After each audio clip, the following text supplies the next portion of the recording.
My name is Jerome Ferry. My cameraman is Alan Eggers. We are doing a video interview, part 2 of 2, with Lenora Jelinek Watson, a lifelong Cedar Rapidian with a rich Czech heritage.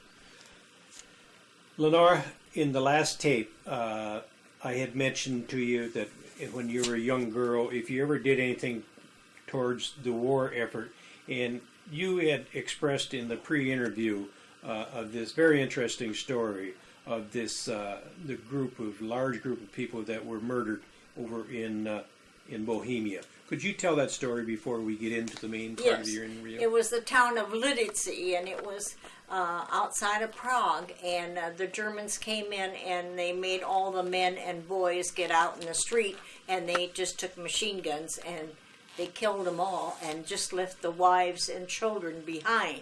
And of course we heard about it, so the ladies got together and they made these little blankets or whatever you want to call souvenir things, and we hand embroidered it here and everything.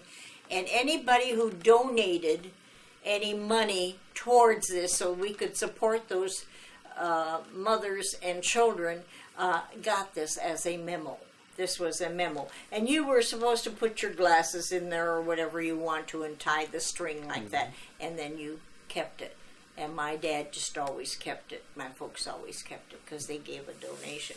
But all the young gals and all the ladies worked on this and sewed it and made it up for the people that would donate. Very nice. Oh yes, I participated in a lot of things that were going on, but I can't remember them all. Well, after you graduated from high school, Lenora, did you have any idea what you was going to do with your life? Oh yes, Was there jobs in Cedar Rapids? Yes, but I always wanted to be a nurse, but my dad didn't have the money, and he wouldn't pay for my training. I took all I could in school in science and everything, but I still wanted to be a nurse, and so I did housework all along, and then when I graduated from school, then I started putting my application in at Quaker Oats and at the telephone company and at the Gazette, and then I got a job at the Gazette, and I went around picking up advertisements, and then when I got called to the telephone company, I went to the telephone company. And so then I went to the telephone company, and then I made a little money, so then I enrolled and took classes at night for nursing at St. Luke's Hospital. Did you ever consider working at the packing house?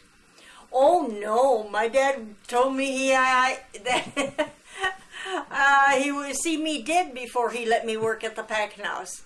And I don't know why, but he saw there were a lot of women and men working there, and of course, like any factory, he was against it. He didn't want me working there. He said that was no place for a young girl to be working.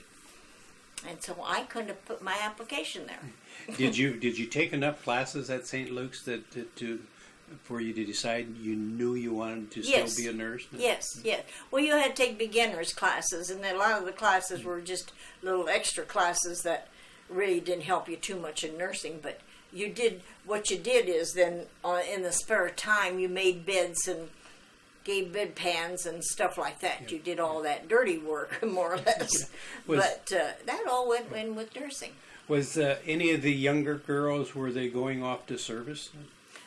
Some of them were. Some did. A lot of girls went off to service, and they branched in different things, not all nursing. I mean, my girlfriend, she went into the Marine Corps, and she got into radio operator.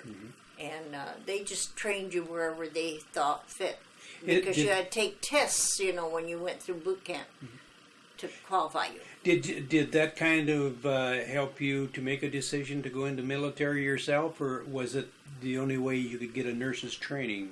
Well, no, my dad he suggested it one Sunday. He said, you ought to go into the service, because he wanted to go, during World War I. But there were no boys around, no boys in the relation, and he said, so I should go.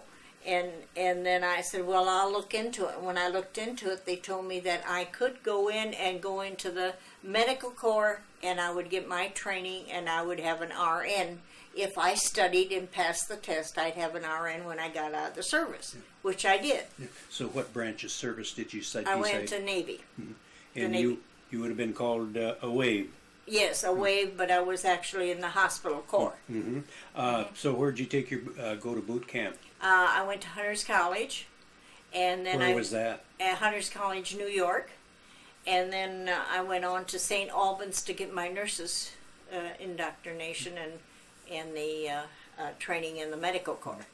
And so then when I was done with the medical corps, well then every time they had anything happening and they needed volunteers, why I was the first one to volunteer because I never traveled and I thought I was going to see the United States, and I did. And then they had bombed the Germans came with a submarine and bombed one of our big ships off of New York Harbor, and we had a lot of burnt patients. And they asked for extra help at Brooklyn Naval Hospital, and that's where I went. And I helped out there, and then they needed help at Lido Beach because they were getting the boys from Africa that were injured, and they were getting them from Africa. So then I volunteered to go there, and I went to Lido Beach, and I was there quite a while, and then they were asking for overseas help. And so I volunteered to go to Alaska, but my orders read Hawaii. And I went to Hawaii. What was your rank when you got out of school? What was you classified as a? You mean out of boot camp? I was a hospital corpsman. Hospital corpsman. You had mentioned in the pre-interview that you were a pharmacist mate. Yeah, that you had to get. That you had to earn. You had to take tests, and you took tests, and you had to study to get your pharmacist mate. And when I graduated, I had the highest. I was up at the top, and I was applying for an ensign. And then, but they told me I had the RN, and I have the papers from the Navy stating I'm an RN. But that's as far as it got. Your first assignment in New York, you were talking about a torpedo had hit a American warship in the harbor in there. Was there a lot of bad burn cases? Oh yes, an awfully lot of bad ones. In fact, the captain of the ship was burned so badly, his whole face and neck and sides were badly burned, and he wanted to die, and I talked him out of dying, and I found out who his wife was, so I wrote to his wife, and his wife came up to Brooklyn, New York there, and she was, and then he was very happy that he saw her, and then he had the will to live. Did they give you any forewarning in medical school as to what you could expect to see on the job? No, nothing at all. You were a young girl right out of the Midwest. And saw these terrible burnt patients where the skin just came right off with the clothing. Did you, you mentioned Treasure Island. Yes. Well, before I went to Hawaii, I had to go to Treasure Island to get my all my shots and everything before I could go overseas. And so when I was at Treasure Island, we did have we got Liberty for the weekend. So then we got on the bus and we went into town to see the town because I was going to see that town regardless while I was in that area. Was the males and females segregated from each other? At Treasure Island, they were. Yes.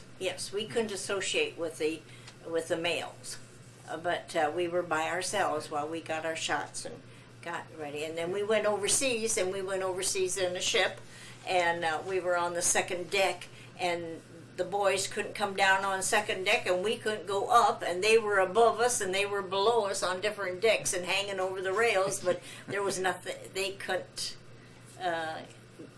see us. It was off limits. They couldn't fraternize with the No, that was off limits. Did you get seasick? No, I did, because I and my girlfriend were told by a friend that when we get on the ship to be sure and eat crackers and eat soda crackers, all you can. So we stuffed ourselves with soda crackers, and we were the only two of the whole group that didn't get sick. All the other poor gals really suffered.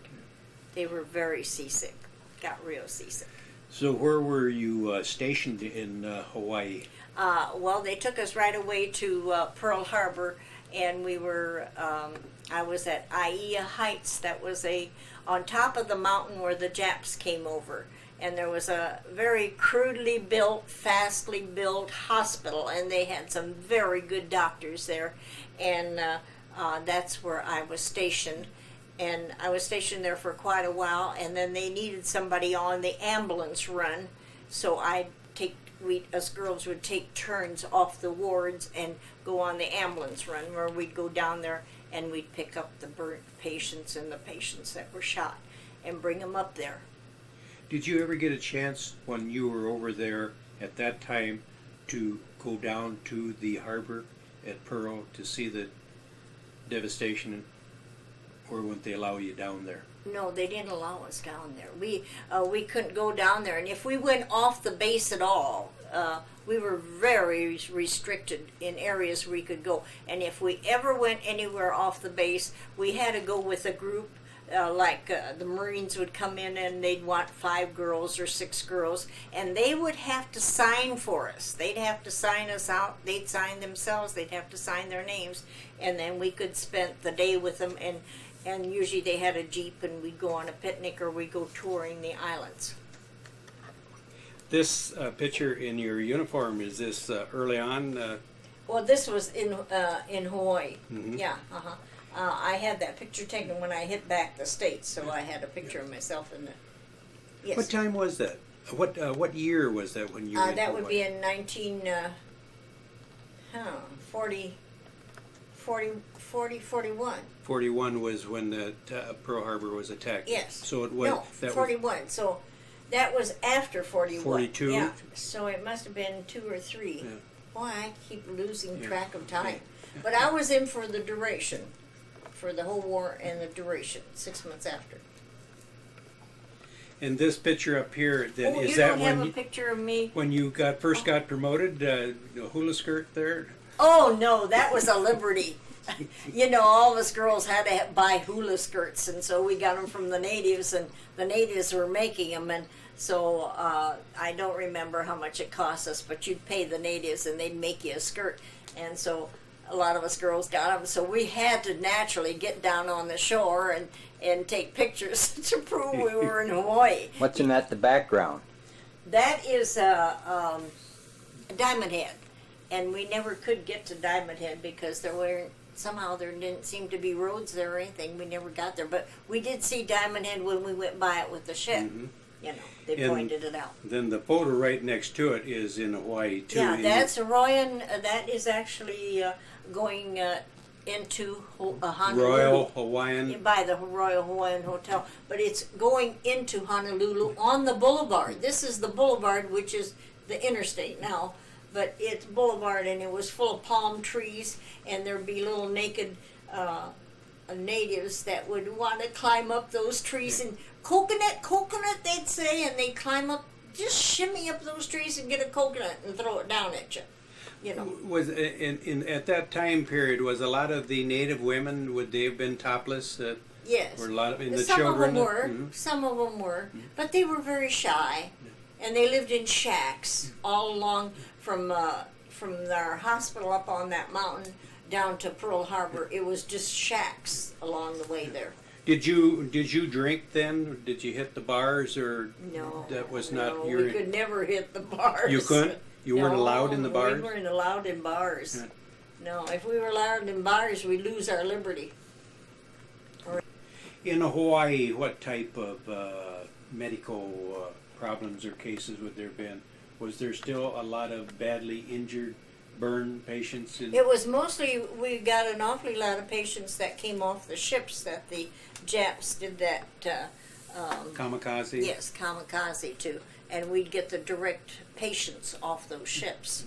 And when we'd pick them up at Pearl Harbor, they would be so badly burned. Many of them didn't expect to live, and some of them didn't. And it just hurt me so bad because they were such young kids, such young boys, and here they didn't even live a life, and they died. Did you have any problem being able to take the stench from the burn ward? No, it didn't bother me, except every night all of us girls always had to take a shower and wash our hair because our body and our hair would just smell from burnt flesh. We just smell like burnt flesh all the time, and we got used to the smell, but it was just that you took a shower every night to try and get some of that smell out.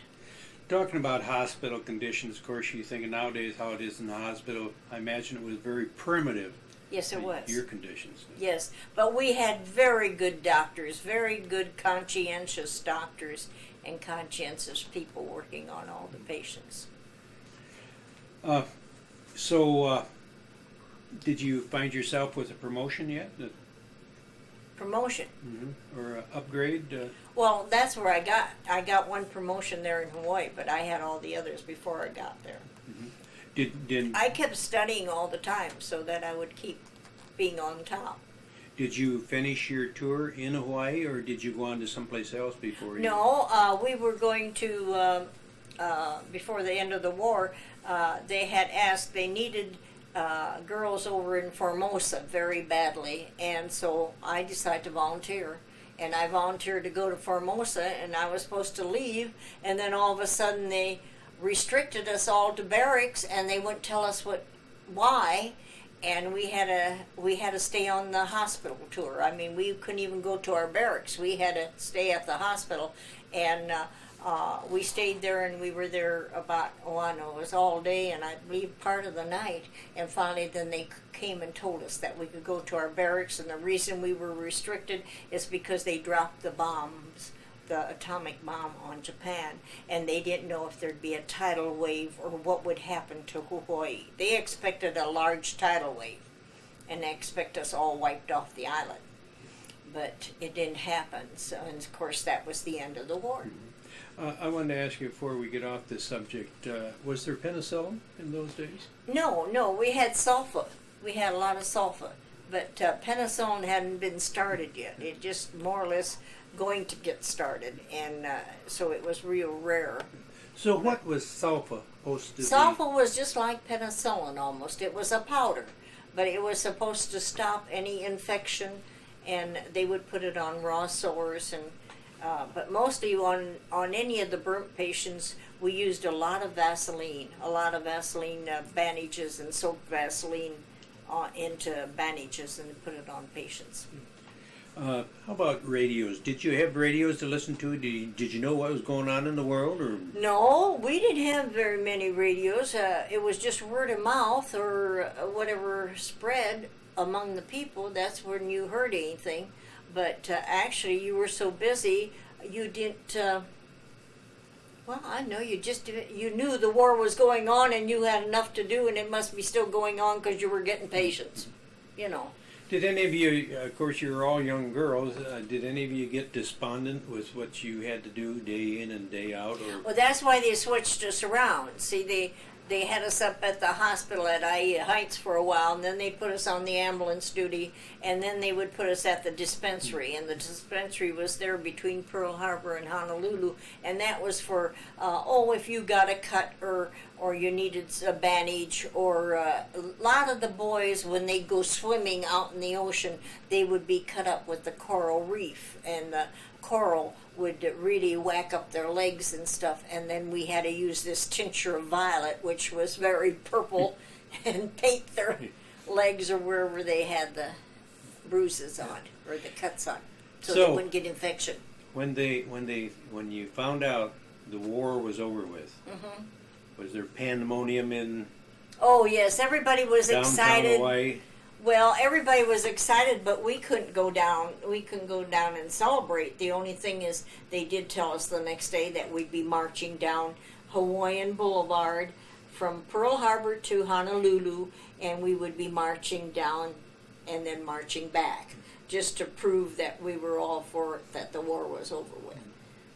And that's what we did. And then slowly we went back on duty, and then waited our orders to get back to the States. Stateside. Stateside. And so, how did you come back? I came back by the Chinese Clipper. You had a choice of going by ship or the Chinese Clipper, and I decided to go by the Chinese Clipper. Now, some of the girls decided to go on. You could go on if you wanted to. You got your way paid. 2 or 3 of the gals that was with me, they decided to go on to like Formosa and then on to Japan and do a little touring and go through the country like that. But it wasn't as successful as they thought it would be because they didn't have that much fun as they thought they would have, because it was right after the war and everything was so unsettled. So where did you get discharged then? I got discharged at San Francisco. And what rank and grade? Well, I was a pharmacist maid first class. Did you was you able to retain your RN rating? Yes, I was until I got home, and when I went to New York because I tried to inquire there, and I found out that at New York, in the hospital there, and at Brooklyn, which I didn't particularly want to work in Brooklyn, but they would take me and I'd be an RN. I also could go to Massachusetts, and they would take me as an RN. So I thought, well, if they're all going to take me, well, they surely will at Cedar Rapids. So I wanted to see my folks because my mother had had some surgery, and I wanted to get home. And so I came home, and when I applied at St. Luke's or Mercy, well, they told me I had to have $1,000 and go for 6 months. Well, I didn't have the $1,000, and I couldn't get any. I didn't have any credentials of any kind, and nothing to back me up, and I couldn't borrow it from anybody, and so I just didn't get an RN in Cedar Rapids in Iowa. Did anybody ever challenge that? Challenge me. Challenge St. Luke's or Mercy about that not being right? No, because I was one out of so many gals that came back, and maybe that was it. I don't know how many came back. So to Iowa. So what did you end up doing for a So job? then I went back to the telephone company, and I worked at the telephone company, and I thought that maybe I could save enough money that eventually maybe I'd get that $1,000 and get my RN here in Iowa and stay in Iowa, and so, but I didn't. I never got it. Did Lenora find herself very matured after she served her military duties? Yes. Oh, she compared learned to what a lot. she went in? Yes, she was a little green kid when she went in, but she sure learned a lot. About humanity and Yes, about human nature and about people and about everything. Birds and bees. Yes, everything, boy. You just learned everything and learned it quick. Yeah. So when did you get married? Well, I got married in September, geez, I don't remember, 47. 1947. And what was your husband's name? He was in the Navy. He was a CB, and he was in the Navy, and he had come back, and we actually met kind of on a blind date, and then we started dating, and we got married in the fall, and he was in the Navy with the CBs, but he worked at Iowa Manufacturing. He was a tool and die maker, and they had bridged his time. So that's why he came back to Iowa. He actually was from Marshalltown, Iowa. But he got his training and got his certificate of his graduation of being a tool and die maker in Marshalltown. But the jobs weren't that plentiful there, so that's why he came to Iowa Manufacturing here, because Howard Hall was very good about hiring all these kids that got that extra training, was like a trade school. In school, and he would hire him, and so he hired him, and he was a wonderful man. And then children, you might as well tell us what year they're born and what their names were. Well, Tom was born 2 years after we were married. His name is Tom Watson. He's in construction out by Palo, in construction work, and he farms.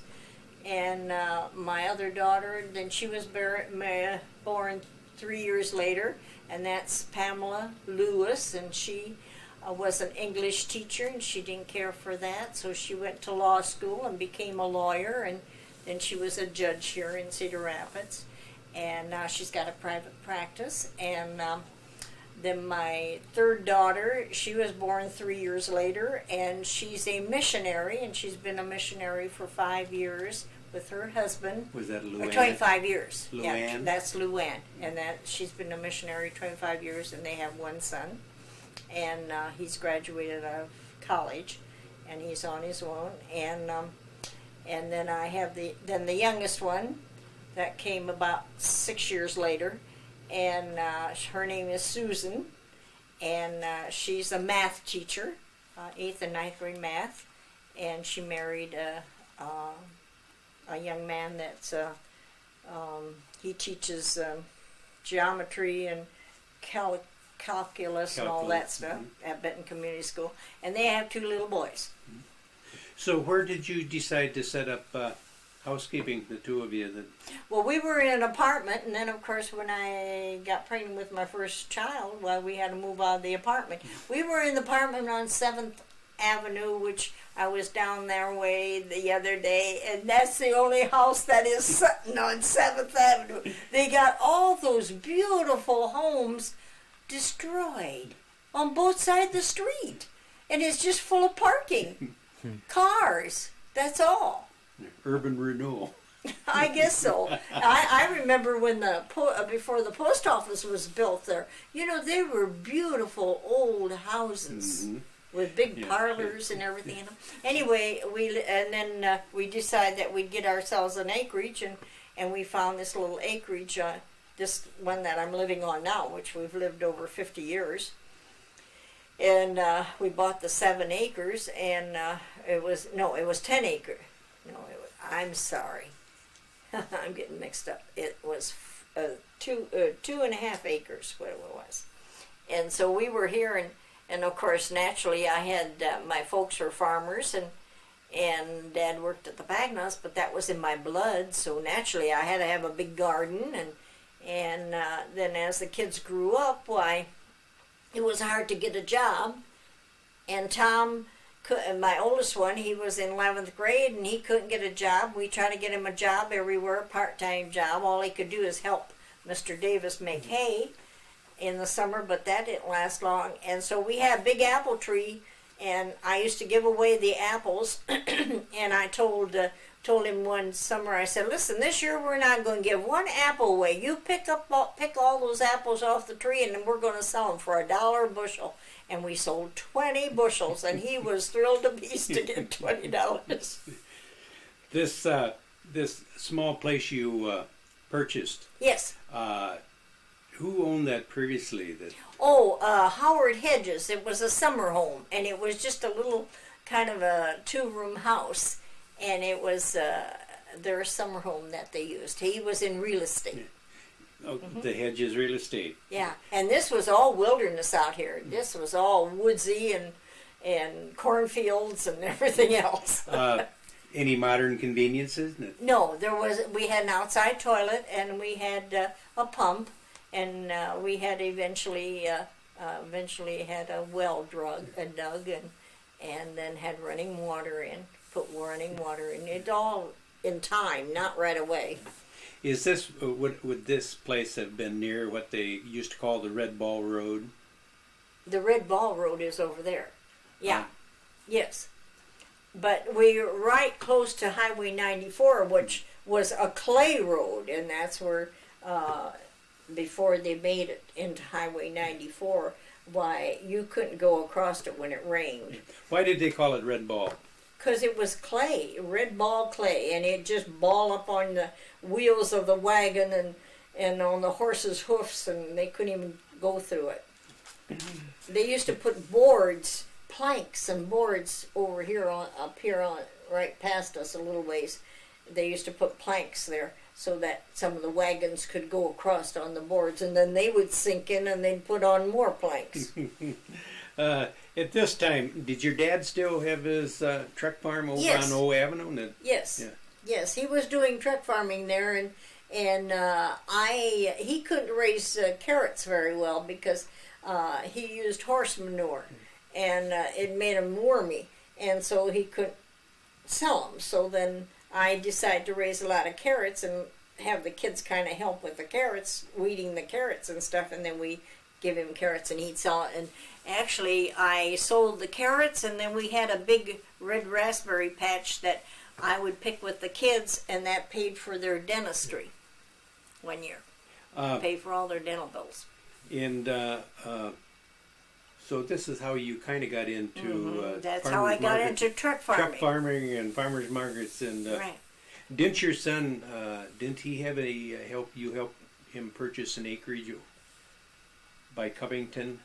Oh, he had a farm. He wanted a farm out there, and he purchased a farm out there, and then we had purchased additional land around there. But now he farms it all, but he's also in construction. And then we had that all in truck farming. But of course, one thing led to the other is what I found out that I could put it into truck farming, and I had all my kids at home, all 4 kids at home, and they were all working at home, and yet they were making money because they had to learn bookkeeping, and we had to pay the bills off the top of the list, and then what was left, then they got a percentage according to their age. They got a percentage of the profits, and they had to put it on the bank because that was their college education. So how much did you and your husband keep? None of it. We didn't keep any of it, just to pay for the bills. The work was free. Oh, that was a very, very nice way to. Yeah, and they all made enough money on the vegetables that they went to college and got their college degrees. At your peak, how many acres do you suppose you had into truck farming? Oh, I don't know, but maybe 30, 40 acres. We also had all that land where all these houses are over here up this Westland Road. Mm-hmm. We had that all solid full of garden too. The only trouble I had there is I wouldn't let weeds grow in my garden, and so you could always see from the road what was growing there, and so I had a lot of people that helped themselves to a lot of the vegetables right off the road, see. Did you, when you were into this truck farming business, did you find yourself having to use a lot of pesticides or herbicides or fertilizer? No. We didn't use any pesticides or any kind of herbicide. We didn't have to, because we found that if, it's an old trait, if you, when you cultivate, if you cultivate real fast to make that dust go on your cabbage, it'll smother the worms and they won't grow. And no farm fertilizer, farm manure or anything? Well, we used to use some farm manure. Right. Yeah, we used to use farm manure, and then we later on we used to buy regular commercial fertilizer. I take it that this ground was quite fertile. Yes, it was. It was black and rich, and so was it out to the farm. But there was a little bit more sand out on the farm, and so the places that were sandier, you planted different vegetables than you would on the dark. And they always, everybody, when I sold down at the city market and took to the grocery stores, they always liked my products because it wasn't sandy. When you're talking about truck farming, you're talking about early morning. Yes. Getting out. Yes, as early as the sun was up. While the dew was still on. Yes, and before the sun got up. Yeah. How did you ever motivate your kids to get out there?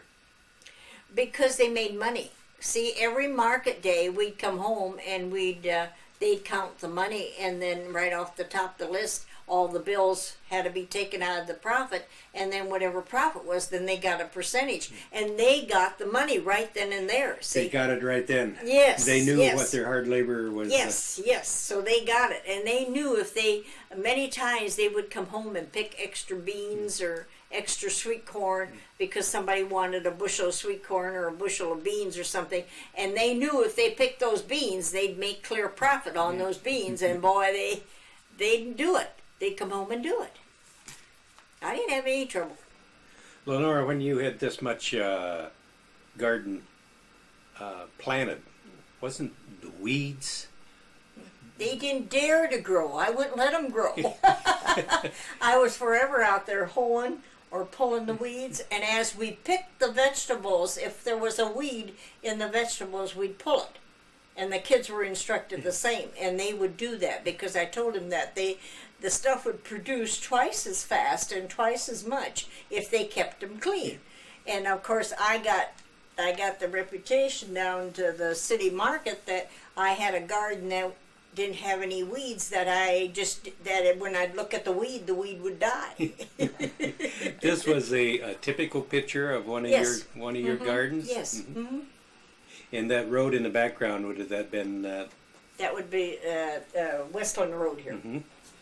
How about deer? Was there deer like there is today? Oh yes, there were a lot of deer. The deer used to run through our. We'd always find tracks where the deers were, and they'd go up to Wiley's fruit farm up there and eat apples. And then when they got filled up with apples, then they'd come back and they'd come right through our garden and go on up into the woods up there.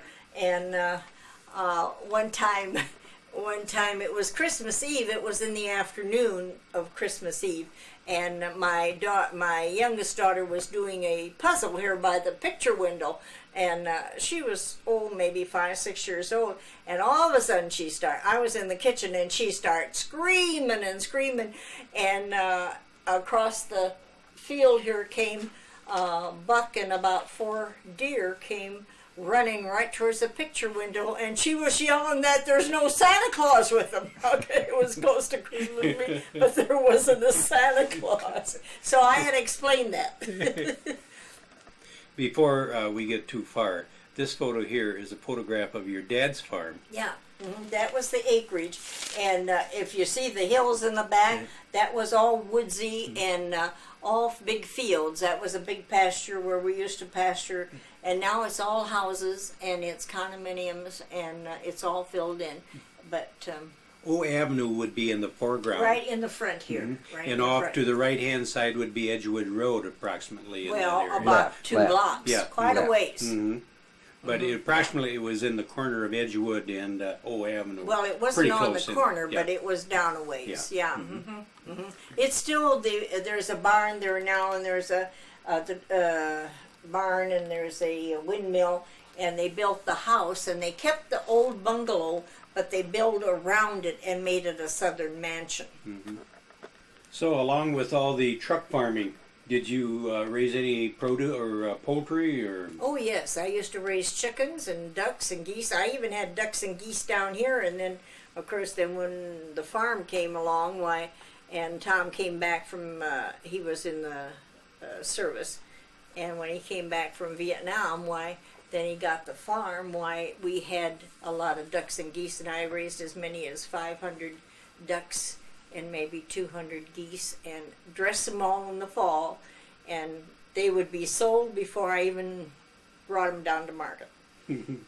How about mushrooms? Oh I yes. bet you love mushrooms. Oh yes, we used to go mushrooming, and I still do. If I can walk, I go in the woods and get mushrooms. Did you ever sell them at the market? No, well, I never did so much, but I do now for another party that I help out. How about nuts? Nuts, yes. We had a lot of black walnut trees. We started some from just the nut itself, and then we used to go out in the woods and get black walnuts, and we used to get butternuts, and we used to get hazelnuts, and we used to crack them, and then in the winter time, I and my husband would pick them out, and we'd pick out as much as 500 pounds a year of black walnuts and sell every one of them. I've seen a lot of them. And I'm still doing it, but I'm not doing it on such a large scale. I do have black walnuts and I do have butternuts, but I don't have any hickory nuts. Did you ever bake and take it down to the market? Yes, we started out, my daughter was going to UNI, and she needed money to pay more for her board and room, which got real high, and so we decided to bake kolaches, and we would bake kolaches, and I'd get up about 3 in the morning and start the dough and get the kolaches baked, and then we'd go pick the vegetables while the dough was raising, and then we'd come back and make them. But the only thing is that it took so much work and so much time to bake those kolaches, and we'd take them down to market, and in about a half an hour they were all gone. But that paid for her room and board. The kolaches that you make today, are they like the kolaches that your mother would have made over? What they make today now are called open face, where they have it's just like a roll that has a sweet roll with an open face. But my mother always made them closed. She'd fold the dough over, and so a lot of times she'd always say, well, you got to take a bite in it to find out what's inside. Did they ever back then make poppy seed kolaches? Oh yes, all the time. They used to raise their own poppy seeds. Really? In fact, my folks used to raise their own poppy seed and grind it until somebody turned them in and said it was against the law, that it was opium, and that they couldn't raise it. And so it's against the law to raise any poppies and keep the poppy seed from them. So they had to stop. But then you could always go down to Sycaris, down on 16th Avenue, and buy it in the bulk. In your farming business, did you ever use the Farmer's Almanac or go by the moon or? Well, my dad kind of went by the moon, and then I did. I went by the moon, but nobody else seemed to want to go by the moon. But boy, I proved it many, many times, and I still believe it. And I have got several people believing in it today.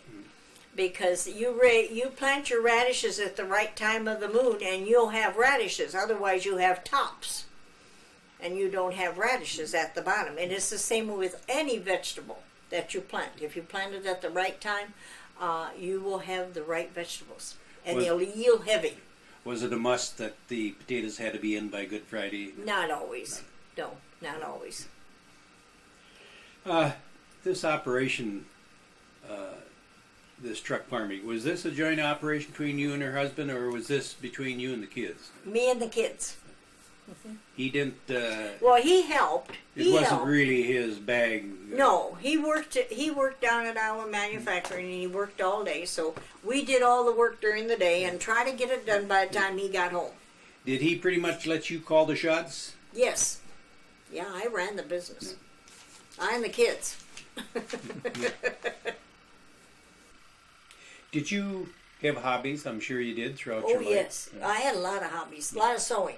I made I sewed all the kids' clothes, and then I taught my girls and even the boy how to run the sewing machine and how to sew. So they did a lot of sewing, too. So when they got older, then Ma didn't have to make their dress and their blouses. They made them themselves. So I did a lot of sewing. Did you? How about quilts? Did you get Quilts? into quilting? Yes, I made quilts out of the scraps, out of all the scraps that I had. And is this something that you did throughout your lifetime, making these quilts?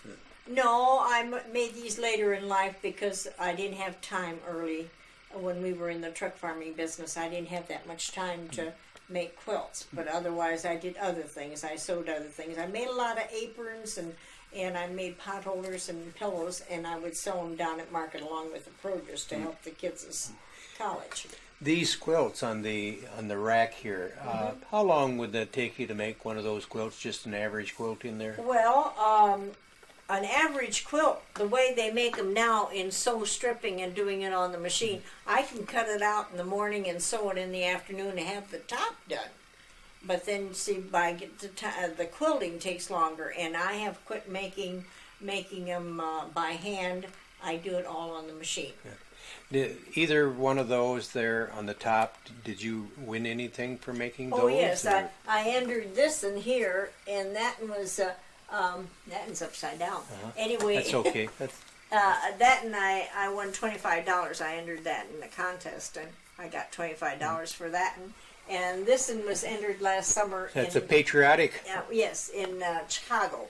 Beautiful. This was taken to Chicago, and it was entered in the Chicago quilt show last summer. And I've gotten, we got honors on that. A lot of us girls did that. And that's the Magellan. Yeah. While you're standing there, why don't you just lower that and pick another one off of there? Well, this is the one I won the $25 on. Mm-hmm. That's the Christmas theme? Yeah. Oh, that's Christmas beautiful. theme. But you can see it's all machine quilted. Mm-hmm. I don't do hand quilting anymore. And then I made a lot of these, and these are for new babies. And that's the bug quilt, and that's bug in a jar, and you buy the material and make it bug in the jar. I have enough material on hand now. I want to make one with candy in the jar and put all candies, of different candies. And then being as I was in the market, I want to make me a vegetable one, so I made me one with vegetables in it. Beautiful. All the different kinds of vegetables in it. And of course the different ones were just different made, and you just make them. Mm-hmm. But this in here was given to me when the first year I was married, and it was a kit that you got out of Lee Ward's. And Lee Ward's catalog used to sell these, and you bought the whole kit for $5, and then you put it together. See, well, you had to cut it out, and you had to sew it all by hand, and this is all applique. And then I quilted it. But it took me almost 40 years to get it done because as the kids were coming, I would sew on it, and then I'd have to put it back in the box and put it under the bed. And then when the next kid came, well, when the 10 o'clock, before the 10 o'clock feeding, you'd always do a little bit on it. And eventually, I got it done after all of them grew up. Which child, which one of them has dibs on it now? The youngest one. The youngest one. She wants that because she remembers it in the frame here in the front room. And it was in the frame for a long time because it was all hand done. Didn't that one right there, did you have a story about it? This is just a star quill, which is natural. That's a churn dash. That's another one that's easy. A lot of them make these because they're easy to make. And I have more quilts. How about the beige one right by your leg there, Lenora? That is the I can't even think of it now. But that one's easy to make. All you do is cut strips, 6-inch strips, and then you sew them, cut them a certain way and sew them together. And each circle will be a different pattern. You don't know what it's going to be until you sew it together. And that's what makes it so fascinating. And that's what makes it so much fun. But I just don't make quilts for myself. I made all the kids' quilts, and I made all the grandkids' quilts. And when they graduate, they get a quilt. When they get married, they get a quilt. And I make quilts for all the for the shelters. I work with the Eastern Iowa Quilters, and we make all kinds of quilts for the different shelters, Walls Lady, Catholic workers, aid to women. What do you do? Get together and as a group? As a group, yeah. And we have all donated material, and the quilt and the club buys the batting, and we sew them together and we tie them together and get them all done. And then whoever is the chairman is the one who delivers them.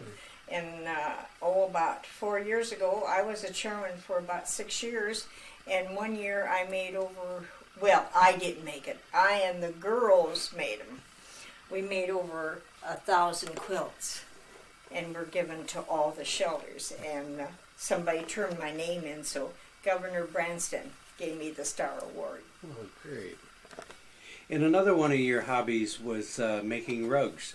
Throw rugs, you call them? Yes, throw rugs. Well, they call them rag rugs. My mother used to make them. She had a loom. And you made them out of used dresses and old dresses where you still, or the shirts, the backs of the shirts where they weren't worn out, or the sides of the shirts.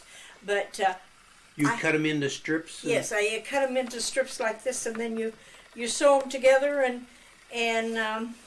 and you weave them on a loom. And all different colors? All different colors, any color you want. This one will be all solid blue. But my mother had the loom, and I got her loom now. But I use all new material. And I used to use all the scraps from the kids' clothes and everything else and sew them together, and that's what I used to make the rugs out of.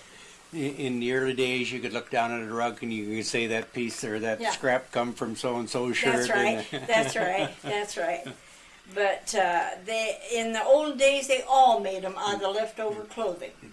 And in fact, during Civil War, they used to make them out of old Civil War uniforms and then send them back to the soldiers to use.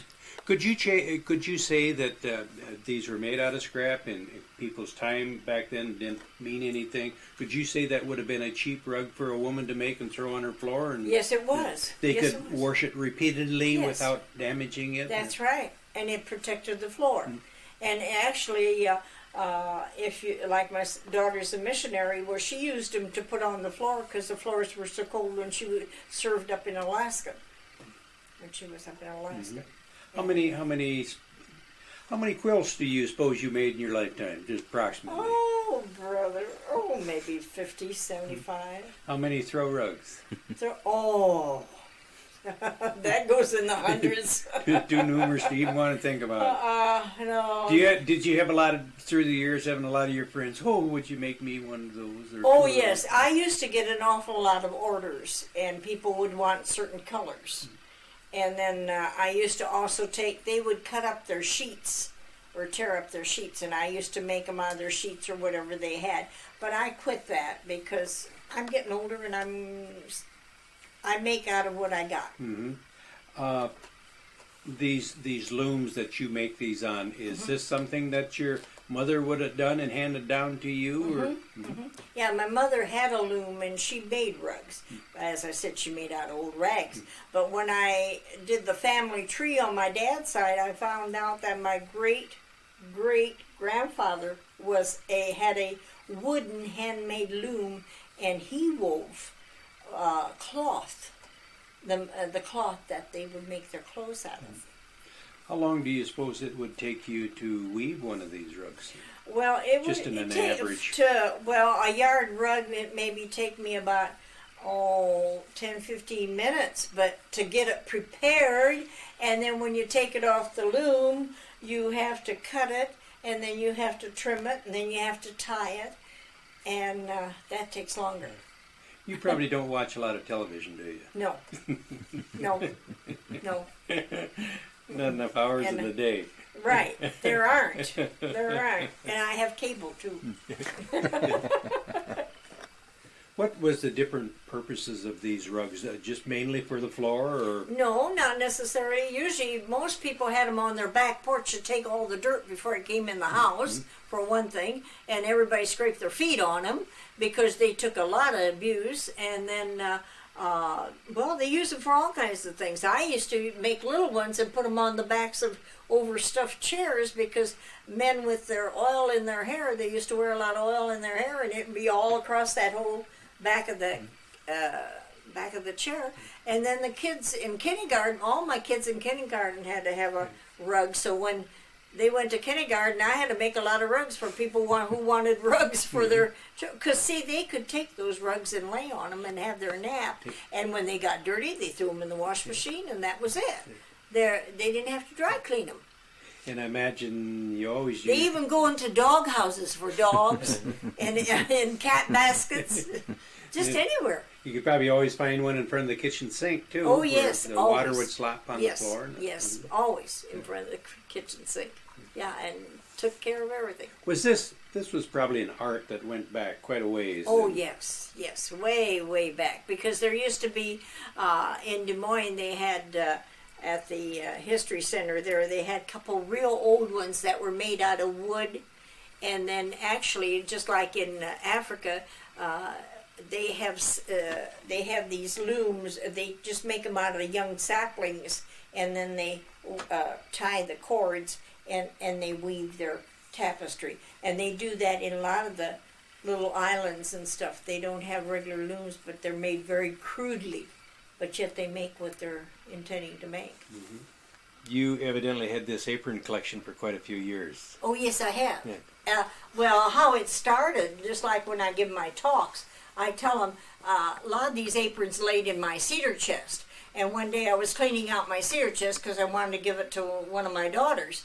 And I thought, what a foolish thing for all these beautiful aprons laying in the cedar chest. Why don't I share them with other ladies? Yeah. And that's how I started talking about aprons. Got talking. Yeah. You go around and you give speeches at different events, don't you? Yes. As far as your... Yes, at church groups and at nursing. I've hit every nursing home in Cedar Rapids, Iowa City, Anamosa, Independence, and all the little towns around here.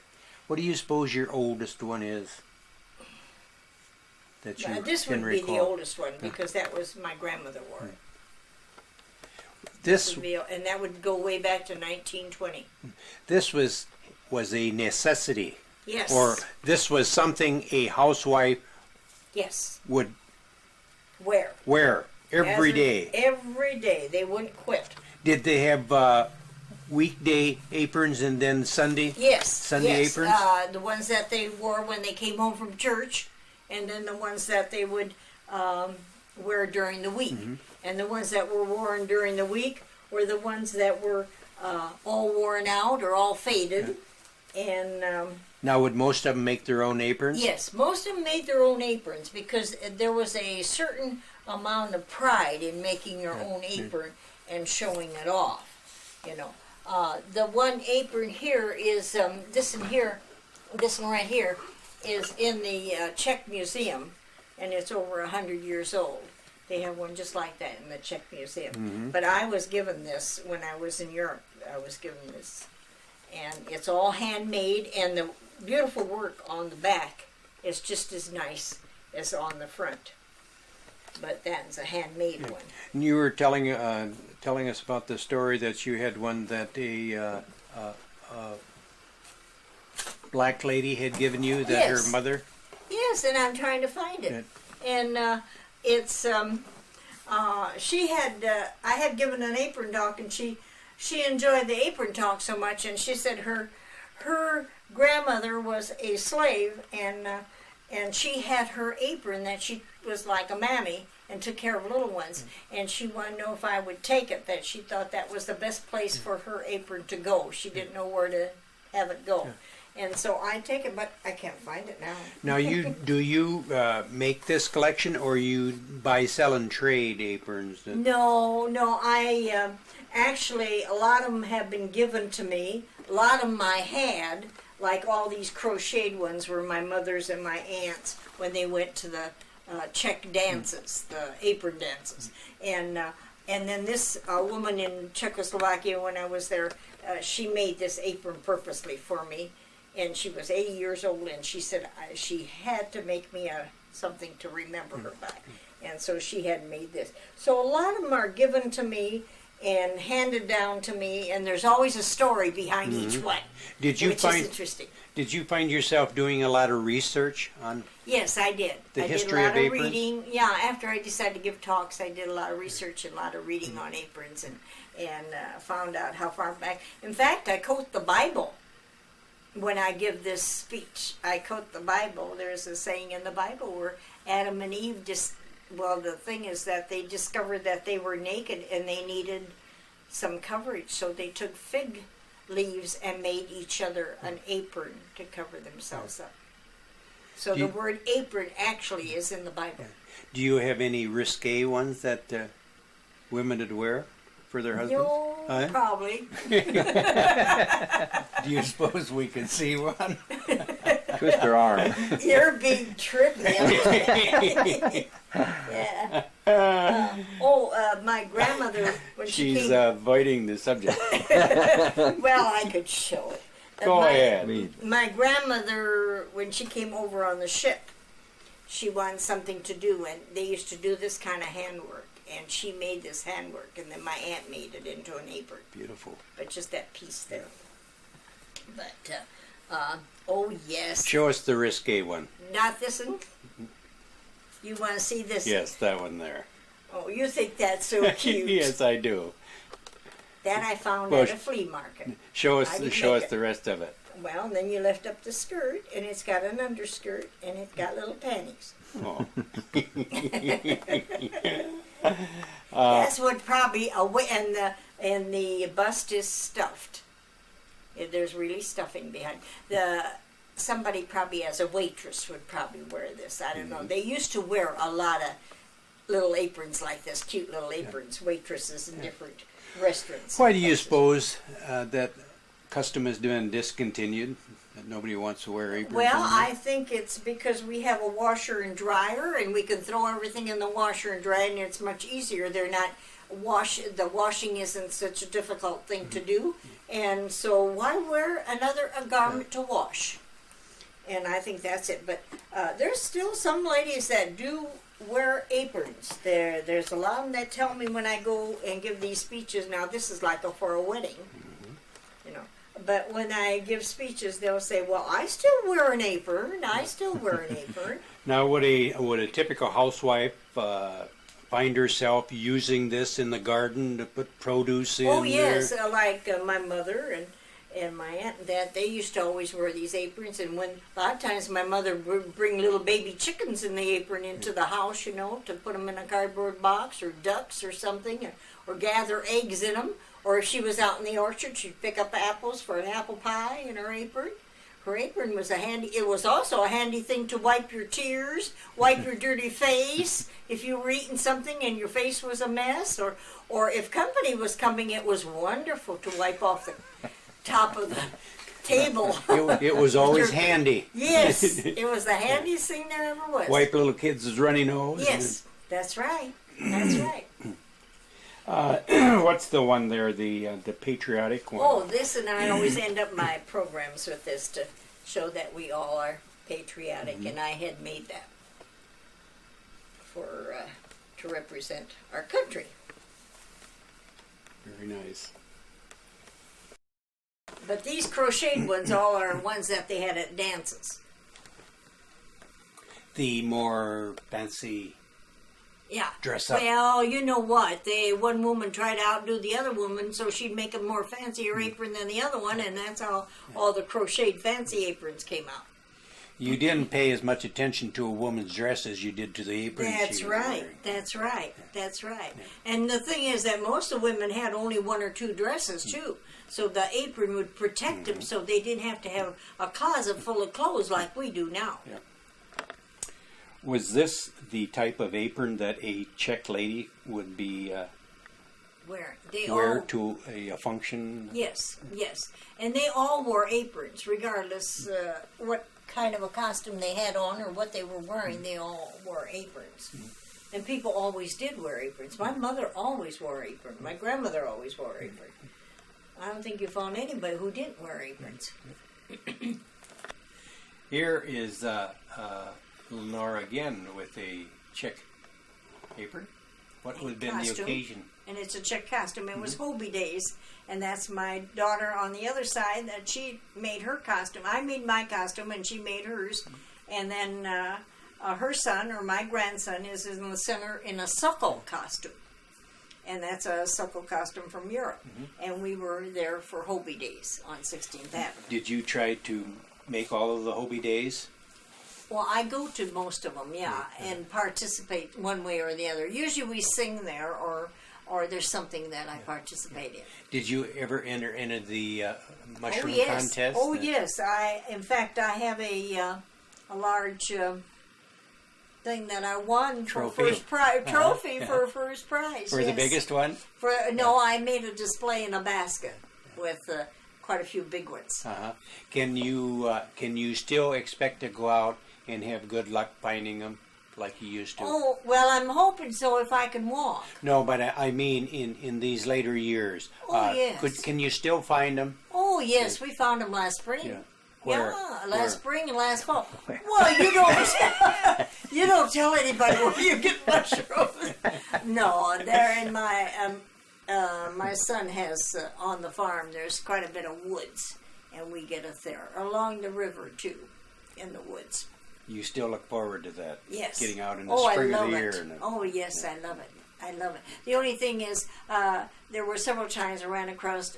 It's hard to believe, but I ran across a rattlesnake in the woods in Linn County on the riverbank. But usually in the spring, they're hibernating yet, and so they're still. This one was skinning its skin, and so it wasn't active. So we were able to kill it. And then we hung it on the fence, and it hung from the top fourth wire all the way down to the... You had another hobby, singing, didn't you? Yes, For yes. many years. Yes, I sang with the glee club at school, and then when the Czech singers started, I joined them, and we go around, we sing Czech songs. And we sing them at nursing homes, at church groups, at funerals, just about anywhere where they ask us to come, we'll go and sing.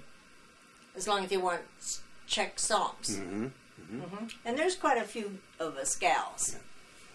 And we all wear red skirts and a white top.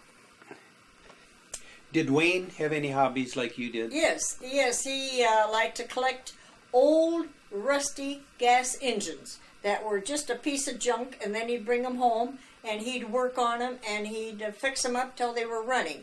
And then when he was running, he was done with them. He didn't want any more to do with them. So then I had to paint them, and so that they'd be painted, and then he would display them at gas engine shows. Did he take them around to Yes, to Usher's gas- Ferry and yeah, different places? Yeah, And that- he started Usher's Ferry, and then that developed into quite a big gas engine show. It used to be just a pasture down there, and he then we went all over to gas engine shows, all over Iowa, Missouri, and Wisconsin, and Minnesota, and the Dakotas. And of course, every time he heard of a sale where they were selling gas engines, he was right there to buy the junk. The old iron junk, old rusty iron junk. He said it was a pretty color. And you said his job at Iowa Man was, He was a tool and die maker. so he was, He was head of the department. he was probably very good at manufacturing a lot of these parts himself. Yes, and he did a lot for Iowa manufacturing too. He made a lot of. He did most of the parts on the paver, the paver that the Iowa manufacturing had, the paver for highways. He did most of the construction work on that. I mean, figuring, doing all the drawing. Didn't Mr. Coonrod, didn't he have a hobby of antique engines? Yes, Virgil Coonrod, yes, and he belonged to the club, and he just loved it. And he was a real good friend of ours, and he used to come down here and watch Wayne work on those iron things. And then when Wayne passed away, he did buy a steam engine that he had made. Did you find any conflict there between the engines and your gardening? And No. You always found time to go Right. with them to the Yes. different shows? Yes. Yeah. Because usually the shows were on Sunday, or if we'd go for over the weekend, as soon as I came home from market, the kids help unload, and away we'd go. Yeah. Did you find your backyard, it was normally decorated with old, Oh, yes. rusted out? Oh, yes. It was, I was ashamed of it, but it's all cleaned up now because I sold them at sales. He had over almost 300 of them. I wanted to ask you before this interview is over with, way back you were talking about your sister had to go to the hospital down to Iowa City Yes. when she was a little girl, and she didn't get released until she's 16 years old. So That's you right. never really got to grow up with No. your sister, did you? No, I never did. And they would just let her go home every so often, but then they'd take her back down there because they had to keep changing her hip, the plate in her hip. And so in later years, I tried to get better acquainted with her, and then, of course, the war broke out. And then we got back together again after I came home from the service. But were you ever close, like two sisters No, could be? no, never could get that way. You didn't have that much in common with each That's other. right. That's right. Is she That's still right. living? No, she's gone. No. And her husband's gone too. And she's got 2 daughters that I keep in touch with. What year did your husband pass away, Wayne? In 94. 94. And Lenora, did you ever get back to the old country? Oh, yes, from your yes. mother? I got to go back to where my dad was born, and I saw the house where he was born. I got a clock out of there, and I got to go through the house and through the whole place.